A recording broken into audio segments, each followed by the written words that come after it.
still okay? No, now it's light, but it's okay. I just simply touch it. I don't know if they can see me anymore, but that's okay. I just need to be a blob.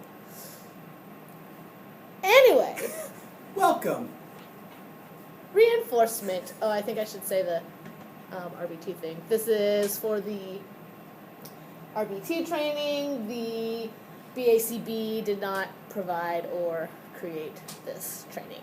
So this training is on reinforcement, and this is basically just like a basic overview of guidelines for effective use. We talked a little bit about reinforcement, so this will kind of like review that stuff and talk about reinforcement and its role in a discrete trial. So first is a review of discrete trial. What are the parts of it? Oh, this gives me a real good opportunity for... The antecedent. Antecedent, which in a trial is the... What happens? Beginning. Yes. Yeah, beginning. What happens before. And there's another word. Previous. Not like not a synonym for the word antecedent. It's what's in the programming, and it's 2 letters. SD. Yes. SD. And the middle part is the behavior. And then the last part is the consequence. Yeah, so really the only difference is like the antecedent in a discrete trial we also call the SD. So why does learning occur when you present a lot of trials in that format of like SD, behavior, consequence? What'd you say? I'm sorry. Like what's the learning mechanism? Like why? So there's like why does the behavior that you're trying to teach happen more often? Like why do they acquire that behavior? Because of consequence. Because of consequence, and there's really like 2. If they do the correct behavior, that should go up, and then if they do the incorrect behavior, we just give them a no, and then because it's not getting any reinforcement, it should just fade away. Sometimes this takes a very long time, sometimes it happens super fast, but that's basically, that's why we say that reinforcement is the most important part of your job. So like we just said, if there's no reinforcement, there's no learning. Reinforcement is literally another word for like learning because of consequences. Like reinforcement is the process when a consequence happens, and then because of that behavior happens more. So what we're doing is teaching, and we're teaching through reinforcement. So even though it's the most important part, sometimes it's the hardest part too, because of a lot of our kids, the reason they're here is because they have trouble learning, and part of the reason they have trouble learning is because they don't have a lot of reinforcers. So reinforcement, this is another key part. It's defined by its effect on behavior. So the definition of a reinforcer is something that makes behavior increase when it happens after it. It's not something fun, something that the person likes, something, you can't ever just... An M&M is an M&M reinforcer. Maybe, depends on the kid. So some examples is actually if you watch a kid at home and they do these little like minor disruptive things like kicking the chair, or they're at school and they're like doing this, and it's like, hey, stop it, stop that. I've told you, I'm like ripping up the plastic on the table, stop that. So the consequence for all those little minor disruptive behaviors is a reprimand, or like being told to stop. And then if we did like a functional analysis and we watched the behavior over time, you might see that like actually those things are making the behavior continue to happen. If we stop giving it attention, then the behavior stops. So that's an example of a reinforcer that doesn't necessarily look like it's something fun, or that it's something that like, oh, everybody wants to be told to knock it off. But sometimes that might be what's reinforcing a behavior. And then another example of like preference doesn't necessarily mean that something is a reinforcer. So just because you really like something doesn't necessarily mean that it'll be a reinforcer, because a reinforcer is specific to a situation and a specific skill. So it's not like French fries are a reinforcer for me. You can't really say it in that way, because it's not like, oh yeah, I'll build your house for a thing of McDonald's fries. Like, I do like them. I'll drive to... French fries will reinforce driving to McDonald's. It won't reinforce, like, a week of work. So you might have a kid who it's like, you can see the preference for tickles. Like, they ask you for tickles, they, they laugh, they smile, they approach you for tickles. It's clearly a reinforcer, or it's clearly preferred, but then when you want them to do a worksheet of, math that's right at the top range of how what they know, then maybe now it's not a reinforcer anymore. Or maybe it's a reinforcer for 5 math problems, but not 20. So, reinforcer is individual to the person and to the skill and to the situation. And it's even can change from day to day. Like, French fries might be a reinforcer for driving to McDonald's tonight after work when I'm hungry, but it's not a reinforcer for driving to McDonald's after I just ate a meal because I'm not hungry anymore. So just to review again, because this is one of the things that people have, on paper it makes sense, but then when it comes to actually doing it, working, this is one of the biggest, hardest things for people to understand. So if you're saying, I'm reinforcing, but it's not working, that's not a thing. By definition, reinforcement always works. So what you want to say is, I thought this was a reinforcer, but maybe not. I'm having a hard time finding reinforcers. Because, part of the kind of, generic plugin that we put in as the consequence for discrete trial is, SD consequence praise. And we just, a lot of times that's just a filler, and we're adding it because we want the praise to become reinforcing. It's not necessarily reinforcing right away. So if you're I'm telling him good job, I don't know why he's not doing it more. Well, it's because good job is not a reinforcer, and you need to find something in addition to it. We want good job to eventually be a reinforcer, but it's not. So this is, now we're getting into the type of reinforcement that you're going to try to find for when you're actually running trials. So discrete trials are delivered at a fast pace. Potential reinforcers for discrete trials include physical reinforcers like tickles, squeezes, jumps. A lot of our kids, if they have a diagnosis of autism, are have a lot of sensory needs. So sometimes they really like even a head squeeze. Small edibles, social reinforcers, which include praise, even sometimes the tickles and stuff like that. If you're laughing and smiling, it's also a social interaction. But some of our kids really do like praise and smiles, and even our kids who are nonverbal, they, just showing you did it, you got that right. A few seconds with a preferred tangible, for example, bubbles, or if you have a kid who likes a specific toy, we have one kid who likes rubber balls just to play with them and feel them. Or sometimes if you're using a token system, you can be that was great, you get a token, or you get a penny in your jar, or you get your number wiped off. But the main point is get creative, because this is a very, very small list of thousands and millions of things that you could think of. A lot of our kids like being silly, so sometimes it's the sky is the limit as far as I'm eating my hair. And we have one client who loves when you sneeze. So who knows? You kind of just a therapist's real skill is can they be creative, and can they try out and test out as many things as they can. So something that would be inappropriate for a discrete trial, just as a straightforward reinforcer, would be something like a board game or computer time, because nobody really likes to spend 15 seconds on the computer. A board game takes a while to play, so you wouldn't be touch blue, good, go play sorry, come back, touch red, go on the computer for 20, we just don't. They're meant to be really fast, yay, good job, tickle, tickle, tickle, touch red, yay, you did it, candy, really, really fast. So effective use, these are the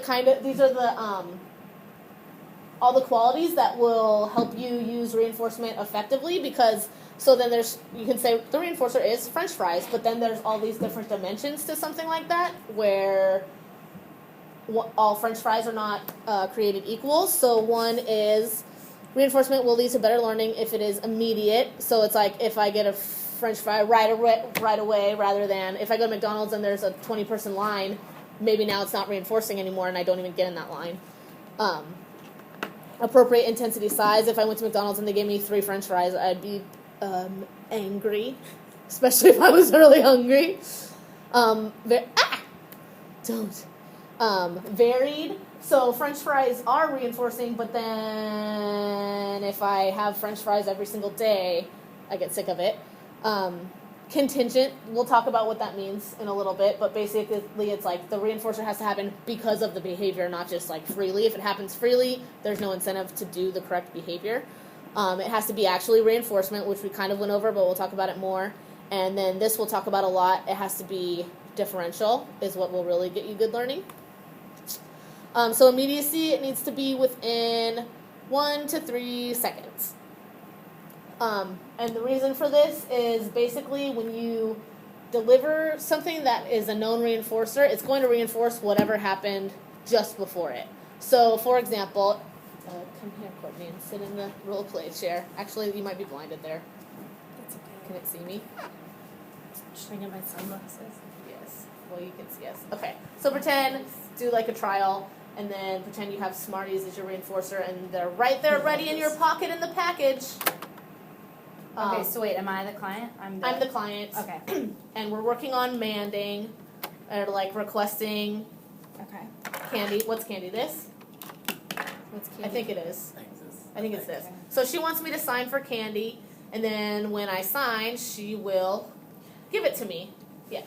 Okay. And so you have it like, I like Smarties, and so they're wrapped up in the wrapper in your pocket. So once I sign the candy, go ahead and like pull it out, unwrap, and quickly give me a Smartie. Okay. Okay, ready? Yeah. What do you want? So like, now what? I would be like, what do you want? Here you go. Yeah, so it was faster. She had it ready. But if you don't have it ready to go, you're going to reinforce whatever happens. Like, she took too long. Like, we don't, sometimes, like, kids will do that. Like, they can't wait a half a second. So sometimes it needs to be, like, out, unwrapped, ready, go. Because she redid it and she knew what to do because she's a seasoned therapist. But, like, really in that situation, what do? Do you give the candy? Because then you reinforce the screaming. Do not give the candy because then you don't reinforce the sign. So, like, save yourself the whole trouble and, like, just always have your reinforcer ready. Yes. And then, so that's immediacy. And really the research kind of shows that it's not technically a reinforcer if it doesn't happen within 60 seconds. And that's really, really pushing it. Most of it is, like, within 10 seconds. So sometimes it's, like, if you're using token systems to be like, 3 more points and then you earned your computer, it's really the token itself that's the reinforcer, not necessarily like, I'm working for the computer. So another thing is effective size. So satiation. Satiation is when you've had a lot of stimulus and now it's not a reinforcer anymore. So like, I ate a bunch of French fries, and now I don't want any French fries anymore. So, if a friend calls me, and it's not, like, I don't get any reinforcement from the friend, it's, like, a very neutral person, which is strange. But pretend that's the case. And then they say, like, hey, want to go get, like, your favorite restaurant? And I say, yes, because the restaurant is the reinforcer. If they call when I'm full, and I just ate that, 2 hours earlier, I'll probably say no. So, for example, like with edibles, it's easy to understand satiation because it's like you give them so much that now they don't want it anymore. What's another consideration for satiation with edibles? And as far as like using edibles as a reinforcer, what do you want to consider? If they get full, but I guess that's Right, yeah. If they're full because of, if they're full, but like, so, like if they're full because of what you've been giving them or what else? If it's just lunch. Yeah, like time of day. Like it could be either lunch or snack or breakfast. Usually edibles are most effective right before lunch and not so much after. Physical, so like you have a kid who likes, we have trampoline here that is really good to use as a reinforcer. And if you have a kid who likes that, you always use it, but you just got back from an outing to the park where they went on the swings and they went on all this stuff and they like all that like physical active kind of stuff. Maybe the trampoline might not be your best reinforcer to use. So if you see them like, or if they're tired. So it kind of depends. Or if you just like worn them out with tickles. And so you want to consider, this mostly applies to, well, no, that's not true. So if you're talking about food, and say you have a client who likes Skittles, what size should you use as a reinforcer? Small. One One Skittle. I would even say like way smaller. Like half. How are you gonna I've cut a that? Skittle into like 10 pieces for KH. So you're like. So, but the rule, so it's client dependent because like some, if you have like a 200-pound 18-year-old, then like you probably do want to give them one Skittle. We have a little girl who hers are at least in like maybe not 10 pieces, that's an exaggeration, but I definitely do 4, and I try and then cut those in half. So like 6 to 8 for one Skittle. So don't be afraid to think like too small. But the real formula is as small as possible while still being effective. Because if you can get a 1/6 of a Skittle to be if that is a reinforcer, then like if you give them a whole Skittle, now it's like you lost 5 learning opportunities because they'll get satiated that much faster. And when you cut it up like that, like 10 Skittles can last all day. And then that also addresses another concern of like reinforcers being harmful. Like we obviously don't want to pump our kids full of candy for obvious reasons. So don't be afraid to like test how small you can go. If you feel like it's not reinforcing anymore, or if it's like insulting to them, then you don't want to use it. And same thing with something like bubbles. So you're doing a trial bubble. If you do 5 blows of lots of bubbles, that's one thing. But the point is like how much work can I get out of this kid for this? Because what you're teaching them will help them enjoy other reinforcers and benefits them. So you want to get as many. You're not there to like play bubbles with them. You're there to get learning opportunities in and teach them. And so if you do like 1 bubble or 1 blow of bubbles, you'll get more out of it, and that reinforcer will last longer rather than like if you do 5 blows of bubbles and then you lost some of your oomph. So variety, this is kind of like the other friend of quantity, because it hits some of the same points. So satiation again, obviously if you're using, so I have a kid and this kid likes bubbles and they do like praise and they like candy. If I just pick one and I pick bubbles, it's like bubbles, they'll get sick of bubbles. If it's candy, even candy sometimes can start to like hurt your mouth. So as much as possible, you want to do as much variety, and so you want to do variety across the different categories that we talked about. Like you want to throw in like sometimes praise, sometimes tickles, sometimes a toy, sometimes anyone that is actually a preferred item. And when it says negative reinforcement means a break. So it's like still reinforcement, it's still a good thing, and it still increases behavior, but you're taking something away that they don't like. So it's like, oh my gosh, you did so good, go play. For like 2 minutes. And you would do that usually like sometimes like at the end of your little sitting.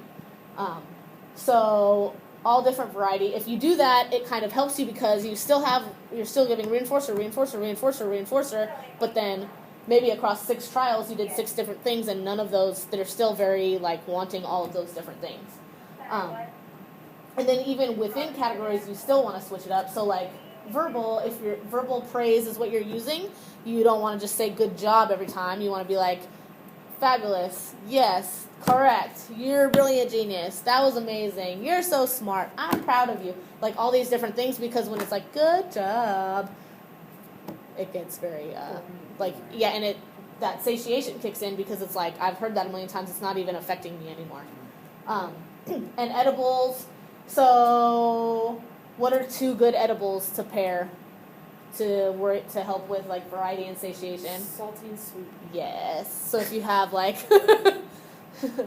because if you give somebody like 20 Smarties, that's like, oh, sour, and then you give them a Cheeto in there, now they're, they kind of counteract each other, or a drink and something either salty or any kind of food. Those usually work well together, and they kind of help make them both last longer. If your kid likes tangibles, if they like little toys or bubbles or something like that, you want to do different ones. And then this also really helps with differential reinforcements, which we are going to talk about in a minute. Contingency, so this one's kind of simple. Stimuli used as reinforcers should follow the behavior that you're trying to teach, and then stimuli used as reinforcers should not follow other behaviors unless you're providing it proactively as an antecedent intervention. So to a certain extent, you do want to make time here very like, look at all this fun stuff and like a lot of like easily available reinforcement for just the absence of challenging behavior, like kind of for free.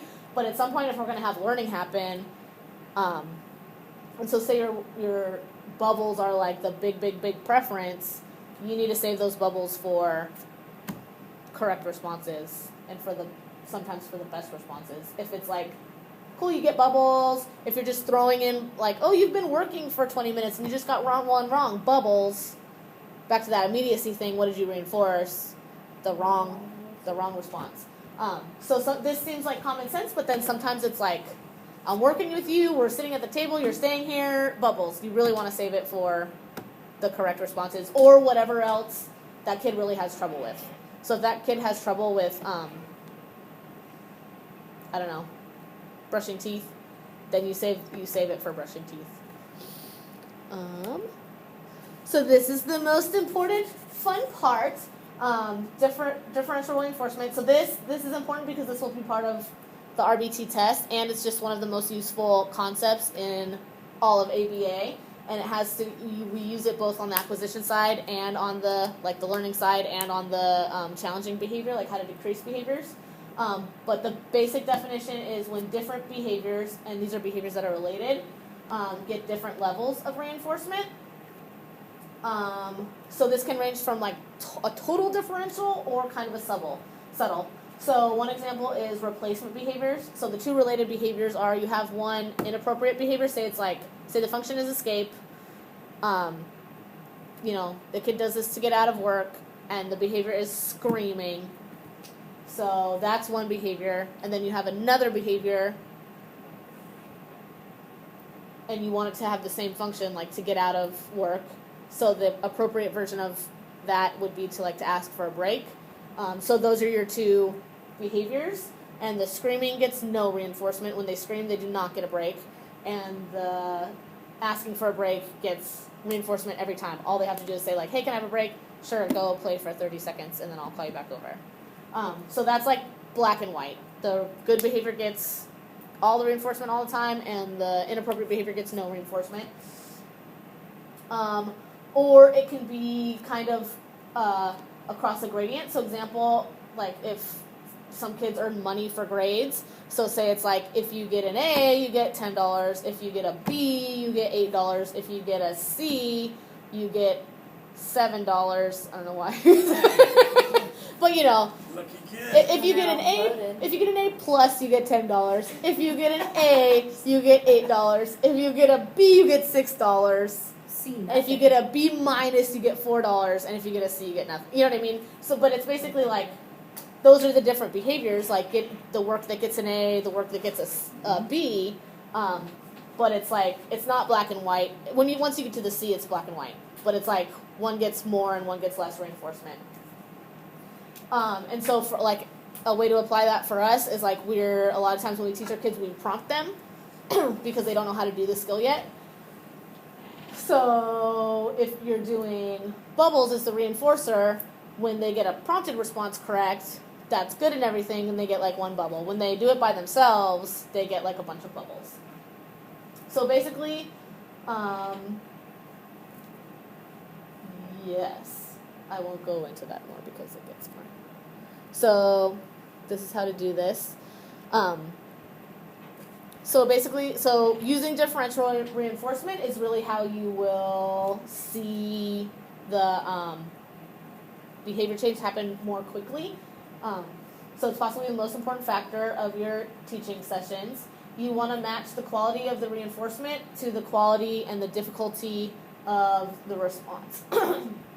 So basically, you need to have a bunch of reinforcers ready for a sitting, like that, and then across the type and within the type is the variety we talked about. You want to have in mind, okay, I know this kid, they like tickles, they like trains, I think they like praise, they like when I do a bird gonna eat their head, and they like this little squishy ball. So I have 5 things in mind. And I kind of also know these are they love the tickles, the bubbles are okay, praise is whatever, right? Kind of a little range. and then I need to know the range of behavior quality. Like, I know this kid, and I've seen them. I know the skill that I'm teaching. I've seen them do it independently. I've seen them do it like quickly and really clean. I've seen them like scream instead of doing it. So like, this is the range of things that I've seen from them. So you kind of have a picture of like, well, what's the best behavior from this kid with this skill, and what's something I don't want to see. So less prompted is better than more prompted. If you have to physically do it, obviously that shouldn't get a ton of reinforcement. If you have to like kind of very lightly prompt them to do it, then that should get more. If they do it independently, then that should get like all the reinforcement possible.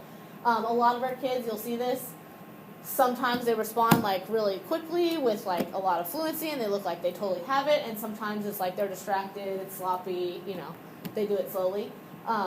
Another one is sloppiness, like, a lot, especially if they're doing signs. Sometimes they'll do, like, what is? Yes. Yeah, that's yes, right? And what's no? This. So, like, sometimes it's like we're trying to teach yes and no, and the no will be like, no eye contact and over here. And then sometimes it's like, no. You know what I mean? Like a higher quality response. So when they do no, it should be like, yes, and then maybe like 3 of those things, like tickle, bird, food. And then when they go like this, it's like, yeah, cool, that was it. And then maybe even a correction to like, we'll put it higher. Typically, new skills are harder than established skills. Like if a kid has been doing this for a while and been taught it and already has a history of getting reinforcement for this, it's probably not as hard or aversive anymore. So they can probably just get by with minimal reinforcement. And we want that because we want it to carry over into the natural environment where you don't get like, yay, good job, tickles, for every little thing you do that you've done a million times.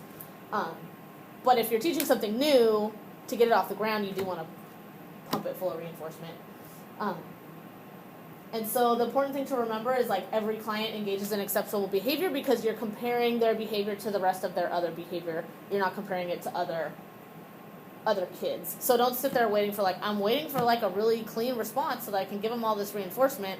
Whatever's the best thing you've ever seen, reinforce the stuff out of it, because now you'll see more of that, and then you'll start to be like, okay, well now I see this and this, and that's how you like shape it up into better, better, better. So basically this is kind of like how it works. So here's the range. This is just a sample. This could be for any kid. Range of reinforcers at the top is the most reinforcing. At the bottom is not reinforcing. So edibles plus tickles is like everything they could ever want. They love tickles, they love edibles, and to get both is like, oh my gosh, tell me what I need to do. And then the next is just the edible. And then it's like big tickles because, like I said, with the tickles, you can do a range. You can be like, bah, bah, tickle, or you can be like, tickle, tickle, tickle, tickle, tickle, tickle, tickle for like 5 seconds, and it's like this big reinforcement. So big tickles plus bubbles, and then regular tickles, and then lots of bubbles, and then some bubbles, and then praise only, and then a no. So at the point when you hit the no, that's like, now we're in extinction. That's not reinforcing at all. And praise only is just like a little bump up, and then it goes up to very reinforcing. And then this is the range of the behavior for the kiddo. So it's like fast and high quality, obviously. So maybe it's like, if you want them to touch objects, can you see these? And you say like, touch the Post-its, and they do it fast, and they touch it on it, and it's good, and and it's clear, that's a really good response. If you say like, touch napkin, and then they wait 3 seconds, and kind of like do that, or maybe they hit it hard because they're mad, it's like, that's the napkin. So then you might not even praise, you might just give like a confirmation like, yep, that's the napkin, if you don't like the quality. And then high quality and slow or fast. Wait. I think it meant to say like, if it's an okay quality and it's either slow or fast. Oh, I get it. High quality. High quality and slow, or fast and just okay. Slow and low quality, minimally prompted, partially prompted, fully prompted, incorrect. So incorrect is where you get the no, and then fully prompted you would probably get like just praise. Partially prompted, maybe bubbles, or like, one at a time. Minimally prompted, tickles. So you kind of match them up. The point is the quality of the response, the difficulty of the response, the independence of the response. the more reinforcement. You want to go like, think of like bigger, better as the equation. Because when you do that, you'll start to see those really, really good response. We have a lot of kids where it's like, they do things correctly, but it's very slow, sloppy, you know what I mean? So we're only going to see that really high quality response if we only give reinforcement for the highest quality response. And then actually reinforcement is one of them. So to review, a consequence is only a reinforcer if it makes the behavior increase. It's specific to the person, the behavior, and other factors. Like we talked about motivation and satiation with like the McDonald's fries. So how do you know this? There's lots of ways. So you basically want to you need to look at their behavior, because if the definition of a reinforcer is something that increases behavior, that's how you know. So if you're seeing a lot of escape and avoidance, so the kid is running away from the table or crying at the table or having a tantrum at the table, then what you're using as a reinforcer is probably not a reinforcer for the skill that you're trying to teach, because they'd rather get out of it than do it for what you're providing. Because, working at the table, especially for a lot of our kids, has naturally become aversive, because what they're being taught is probably a lot of times not being taught correctly or, over their head. So work has already become this thing where it's like, don't take me to the table, or work, some kids come here even in the thought, like, just being taken to a table makes them run. And if you do the same task, like, on the floor while you're playing, it's nothing. So it's not necessarily the task, but they have this history of like, I don't like being made to work. And so getting out of it is, if you're seeing this, is more reinforcing than whatever it is that you're providing. If you see a lot of incorrect responses, then obviously you're not reinforcing the corrects. Or if their attention is decreasing and they just are not seeming motivated.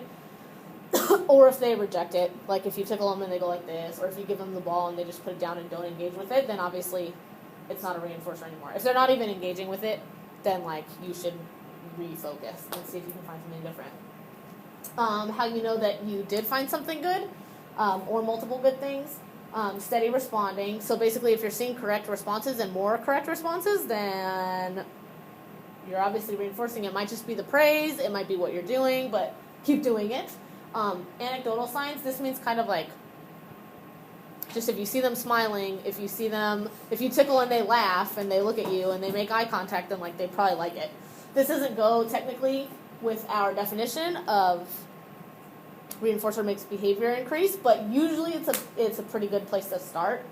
And then another big one is approach or access behaviors. So if you have a kid who's verbal and you're tickling them and they say, tickle me, and then you're like, okay, well, clap. Then obviously if they're asking for it, it's a reinforcer because it's a reinforcer for that request. Or if, even if you get, it's like, okay, you earned computer, or, you earned time with the train, you can play with the train on the track for a couple seconds. If they play with it and they interact with it and they stay with it the whole time until you have to take it away, then they're probably still pretty motivated by it.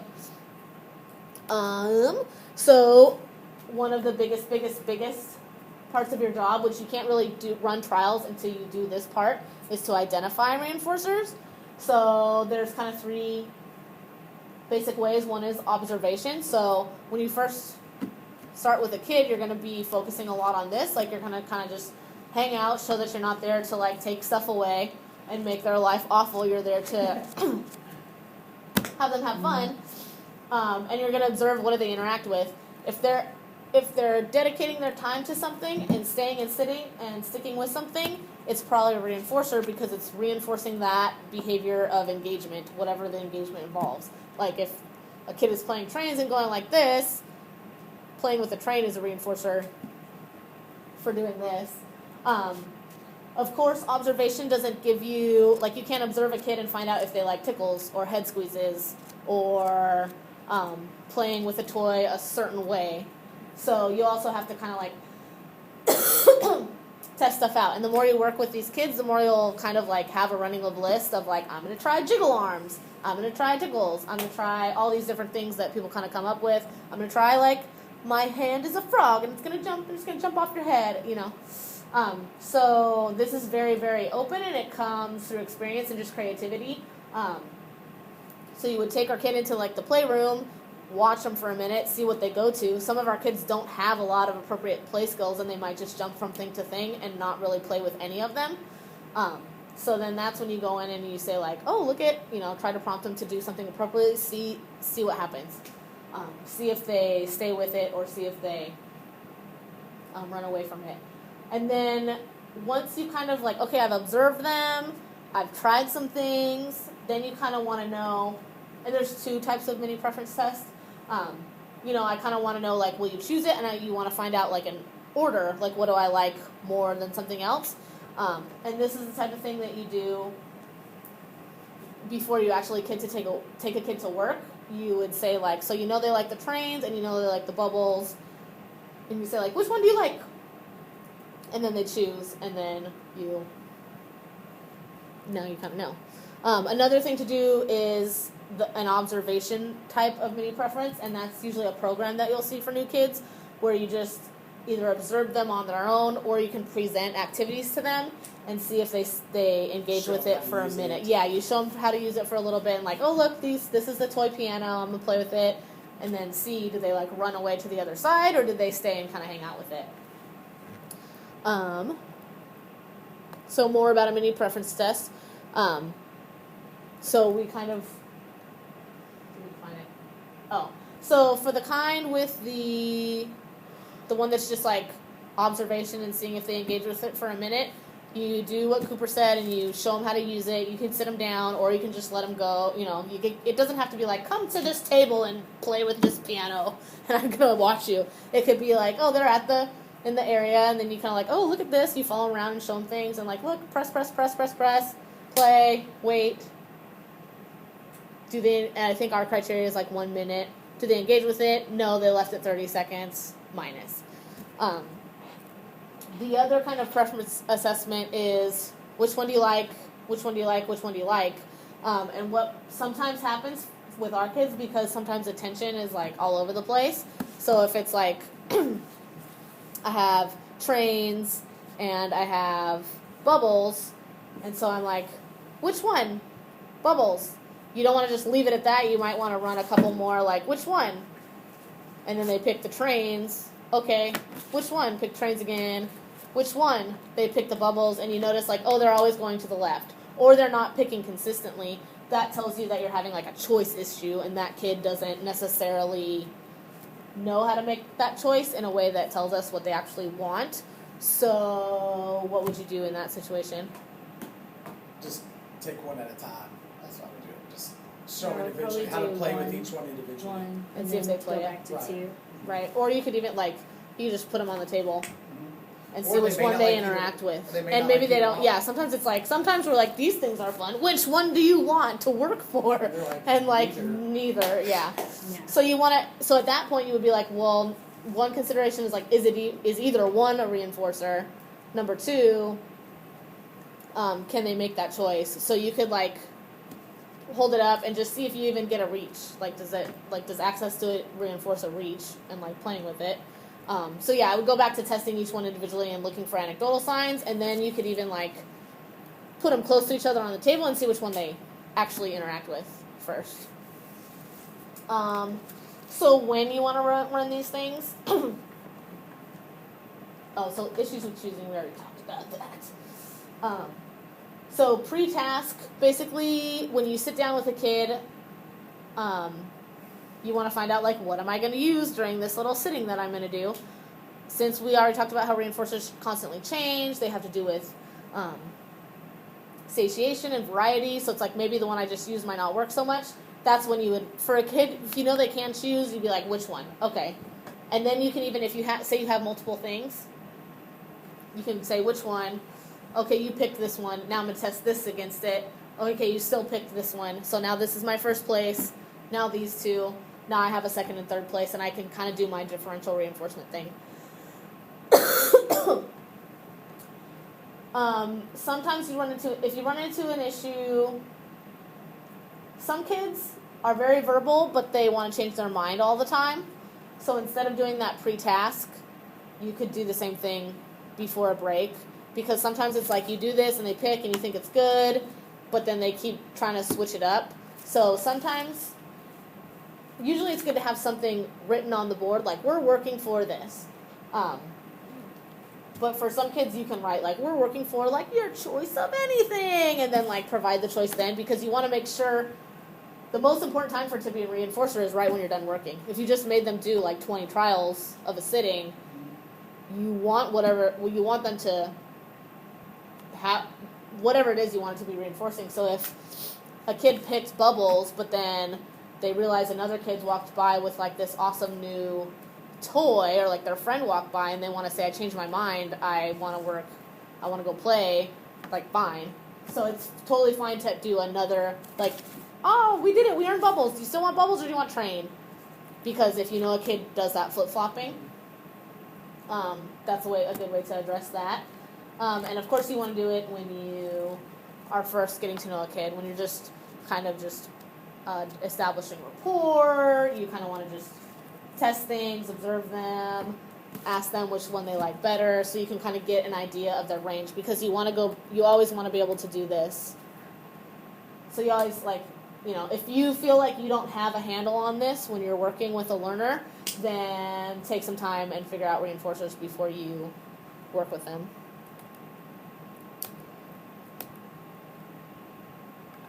Okay, so here's another thing that kind of comes up. We talked about before how reinforcers in a discrete trial are fast. Like, it's supposed to be like SD, behavior, good job, touch blue, yes, awesome, touch red, yeah, like it's just fast. So there's big reinforcer, like things on the computer, and then there's small reinforcer, like, yay, good job, tickle. So when you're having a kid, when you call a kid over and you say, let's work for a little bit, what do you want to work for? You're really teaching two things. You're teaching the target skill in the program. So if you're teaching like colors, touch blue, touch red, you're worried about like I'm trying to have this kid know colors. Or if you're doing instructions like clap, touch your head, you're worried about I need to make sure this kid learns how to touch their nose when I say touch their nose. But you're also working on, like, we're always working on general compliance, sitting at the table, not engaging in problem behavior, trying and not just like shutting down or flopping, and doing that for longer and longer periods of time, because for a lot of our kids, usually you want to kind of compare it to what would happen in school at their grade level, and usually first graders work for 20 minutes, not like touch blue, good job, touch your nose, amazing. So you're really working on just building tolerance for sitting and working. So for the target skill, you need to reinforce every correct or nearly every correct independent response. So if you're teaching colors and you're saying like touch blue, touch red, touch yellow, every time you say touch blue and they do it independently, you need to give them the big reinforcement. Depending, like when we did this, for the range of behaviors. So the prompted ones are all at the bottom, but maybe for a certain kid they don't do they haven't done this independently yet, and you're still working on prompting. You might want to reinforce. Like you might fully prompted doesn't get a lot of reinforcement. It gets like, yeah, that was it. Partially prompted or minimally prompted gets like, maybe that's the best they've ever done. So for the target kill, sometimes you want to reinforce prompted responses, and you have to know that praise alone might not be enough. Like you can't just sit there with a brand new skill that a kid does not have to, if they're not doing it consistently, like 80% of the time on the first try, then you have to consider that like, good work, and that's it. For a lot of our kids, for some of our kids it is, and they'll be like fast learners. If for kids who aren't, they're gonna need like something else preferred on top of the praise, every correct response. But when it comes to tolerance for work, you're worrying about like just that longer sitting. So you want to be able to reinforce that, you know what I mean, without necessarily focusing on the individual skill. And the way to do that, the best way to do that is by using those longer things that we talked about, like computer and board games, stuff like that. Like, I want to go play kickball, tag. And the way you do that is by using tokens. So tokens, some seemingly may be highly reinforcing but are too time-consuming to use as part of a trial, like we talked about with computer or a board game. But if a kid loves computer, we want to be able to use it. So how do you do this? Tokens allow you to have your learner earn baby steps toward larger rewards. So some examples are, the most common one that we have here and they're ready to go is like a 5, 4, 3, 2, 1. You write 5, 4, 3, 2, 1 on a board, and it's like a countdown. You're getting towards that big reward, and every time you wipe it off, they're one step closer. So instead of just being like, good, blue, you did it, tickles, food, yay, here's a computer, and it's not necessarily related, this is a way you help to bridge the gap. Because what if you have a kid who not very many other things besides the computer are reinforcing, you still want to use it. So every time you wipe off a number, you say like, and 4, you get the computer. So even the word computer can be reinforcing for the actual little trials they're doing. And it bridges the gap across that like longer block of work. Or you could have, the simplest way is to probably have your kid earn points. And you can say like, every point gets you 30 seconds on the computer. So when you get 10 points, we can do it. Or Mr. Potato Heads. Mr. Potato Head. Mr. Potato Heads Yes. at a time. Any kind of game, Give them the they can pieces. earn Puzzles. the pieces one by one, and then when they have all the pieces, they can play it. You can make, if they have some kind of interest, like a drawing, you can have them fill in, like a hangman. Maybe you can play, if they like hangman and then they want to do something else, they can play. Maybe you can even write like computer as the code, and then it's like when they guess it all, they get to go have it. So you're like, some of these can be really effective, especially if a kid gets it and is interested and thinks the token system itself is fun. Like some of them you can make like a maze, and like the little guy is going through the maze, and when he gets to the exit, you get your thing. We've done like, you can draw like dynamite, and like it's burning down, and you always like whenever you get them closer to their reward, you say like, cool, you're getting closer to computer, you're getting closer to kickball, whatever it is that they like. So really it's very, very open as far as what these things are. A lot of times also it's simple to use. These will have to be made, but they're around the center. You can pull off the 5. I don't know if we have any of those little star ones, but basically you could also take a paper, do 5 circles, and be like, oh, when you get 5 smiley faces, you get whatever, and you just turn them into smileys or stars. Stars. And some kids, these are like the golden children that like doesn't even have to be redeemed for anything. Like they do it for the star, especially if you ham it up a lot. And you're like, oh my gosh, you got a star. Have them draw the stars. Yeah. Have them fill out the token content. Yeah, especially if you have a kid who likes to draw, you could draw like a coloring sheet for them, and then they get to fill it in. That way you're getting like, it is just naturally reinforcing every time they do it, and it leads to something bigger, so it kind of bridges the gap. So this is the way, this last part, the token itself becomes a conditioned reinforcer, so it reinforces individual responses and eases the delay to the bigger reward. So what's happening, if you do this enough times, like we use a 5, 4, 3, 2, 1 a lot of times with our kids, and when they first come, they don't even have a clue what that means. But we do it over and over again, and what happens is eventually they learn. So eventually, when you wipe off that 3 and say, like, in 3 we get to color, the word color comes with a wiping off 3. They're trying to wipe off their 3 because they know what that means. And just seeing the 3 get wiped off is reinforcing alone.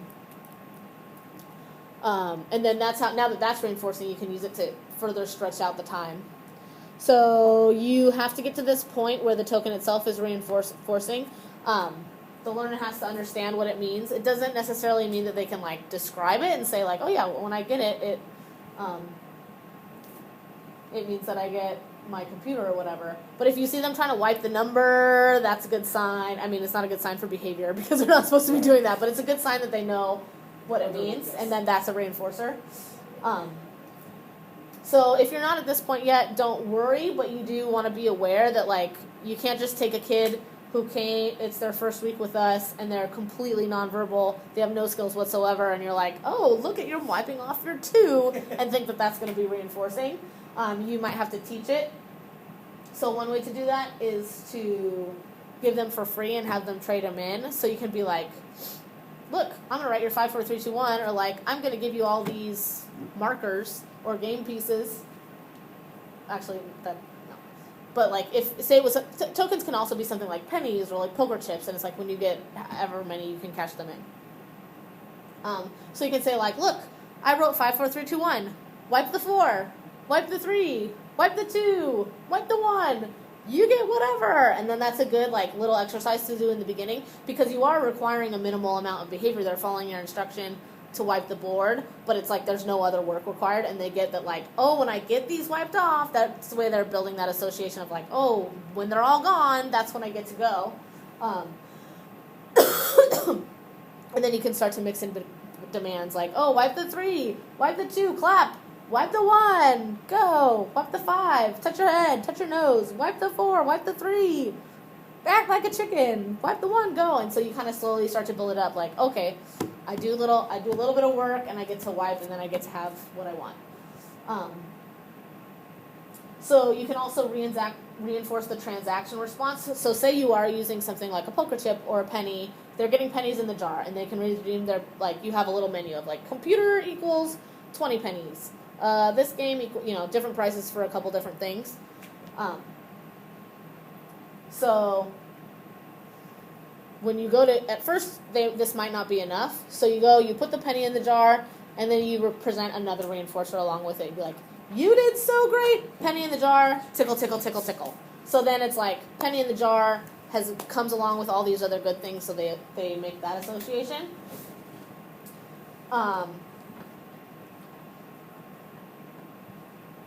Right. Or you can just, I don't know what I meant by reinforcing transaction response.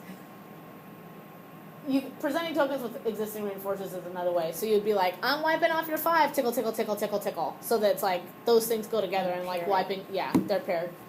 By reinforcing the transaction response, just them, you can, that's part of that. You give them for free, and then you just, it's like, I gave you all these pennies for free. Here, give me the pennies, and then I'm going to give you computer time. One cool thing that you can do with certain token economies, especially like point systems and things that are like really true with token economies, where it's like, oh, you have 20 points, and here, kickball costs 5 points, computer costs 10 points, and tickles costs 3 points. And they can exchange however they want. When you have it like that, you can kind of incentivize the bigger rewards, which is also kind of like what we talked about, where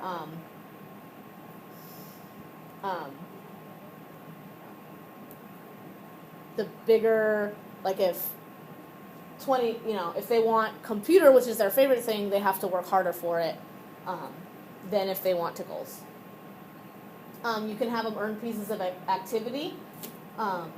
So when they're doing this, it's like you can tell them, I'm going to give you pieces to this Lego kit, and you can turn them in and take a break and use them whenever you feel like it.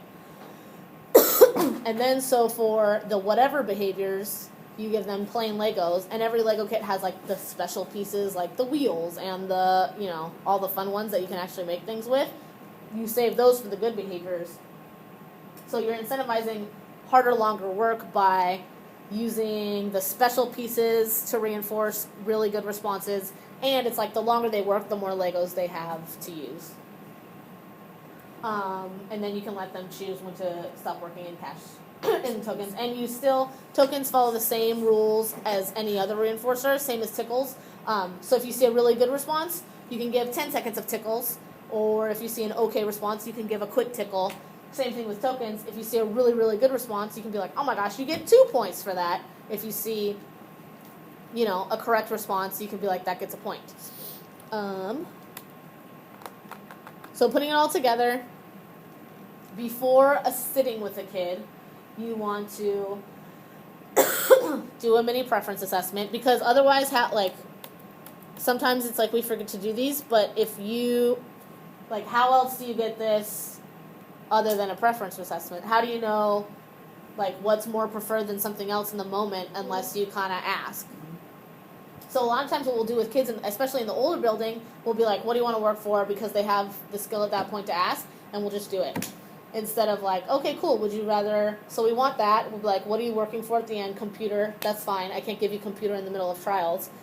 So you have the tokens, and then you also want to say do you like singing a song? Do you like do you like this picture we were drawing? You can pick other things to mix them in, and that helps with satiation. It helps with, mostly it helps bridging the gap.